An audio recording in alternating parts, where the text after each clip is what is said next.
Assalamualaikum warahmatullahi wabarakatuh. Perkenalkan, nama saya Ismi Diastiarum dari kelas TE2B dengan NIM 200101016.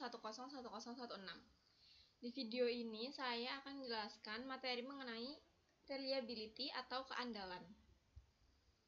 Pada video ini ada beberapa pembahasan, diantaranya yaitu mengenai definisi reliability, probabilitas, confidence level, performa, efek, dan manfaat keandalan. Yang pertama yaitu ada definisi reliability. Reliability atau keandalan adalah probabilitas bahwa suatu produk akan bekerja sesuai dengan fungsi yang diinginkan tanpa ada kegagalan pada kondisi pengoperasian tertentu dan pada periode waktu tertentu. Yang kedua yaitu probabilitas, keandalan sebagai probabilitas.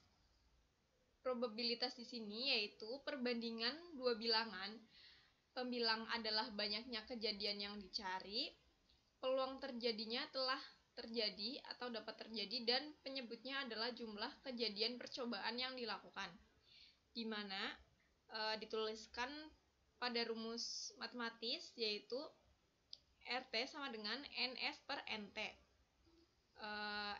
RT itu yaitu reliability, NS banyaknya kejadian yang dicari, dan NT merupakan jumlah kejadian yang dilakukan. Yang ketiga ada confidence level atau tingkat kepercayaan kepada suatu alat. Confidence level atau tingkat kepercayaan adalah probabilitas bahwa parameter tertentu terletak di antara dua batas.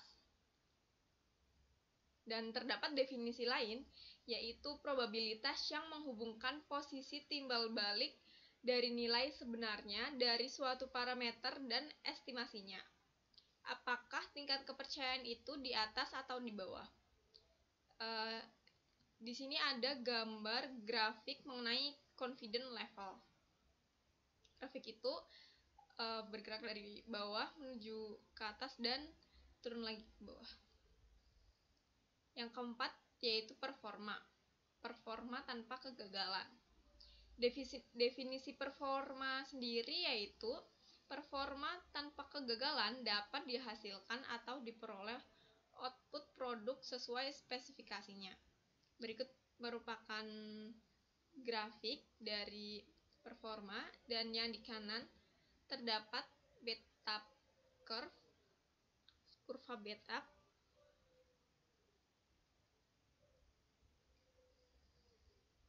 Selanjutnya yaitu penyebab kegagalan dini.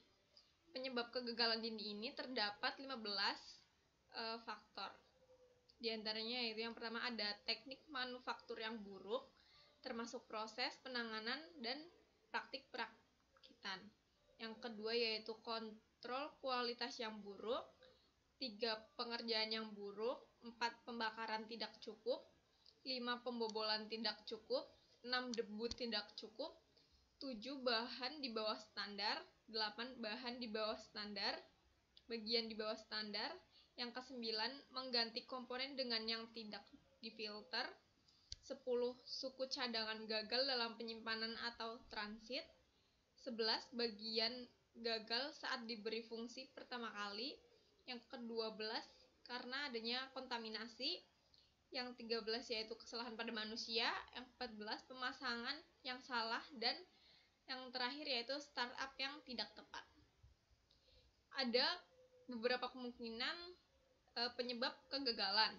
Di antaranya yaitu interferensi atau tumpang tindih dalam kekuatan dan stres selama operasi.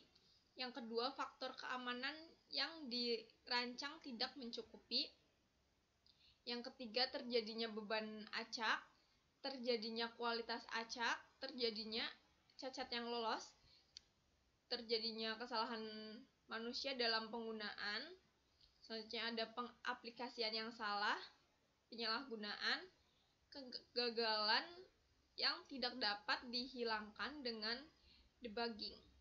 Dan yang terakhir yaitu kegagalan dari alam. Kegagalan keausan diantaranya ada penuaan, pemakaian, penurunan kekuatan, kelelahan, rayap, korosi, kerusakan mekanis, maintenance yang buruk, umur rancangan yang rendah. Yang kelima yaitu ada efek, yang terdiri dari efek usia, efek waktu misi, dan efek stres.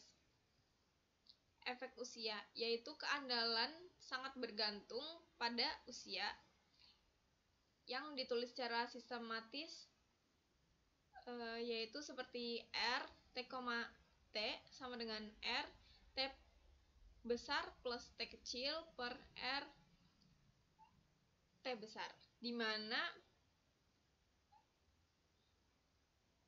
usia ditambah 1 per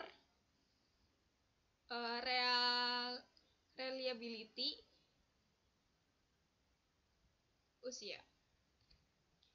Efek waktu misi. Efek waktu misi, jika ingin memiliki keandalan yang sangat tinggi, maka dapat membuat waktu misi yang diinginkan tanpa kegagalan performa sesingkat mungkin. Yang ketiga yaitu efek stres. Jika tingkat stres tinggi, maka kegagalan juga akan tinggi. Dapat dilihat pada grafik di bawah ini.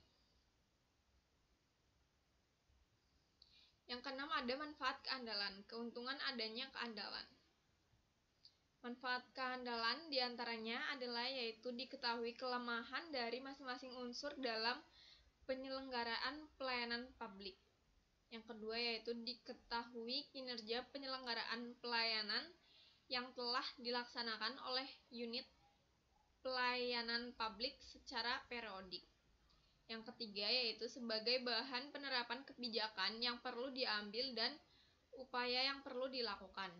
Yang keempat, diketahui indeks kepuasan masyarakat secara menyeluruh terhadap hasil pelaksanaan pelayanan publik pada lingkup pemerintah pusat dan daerah.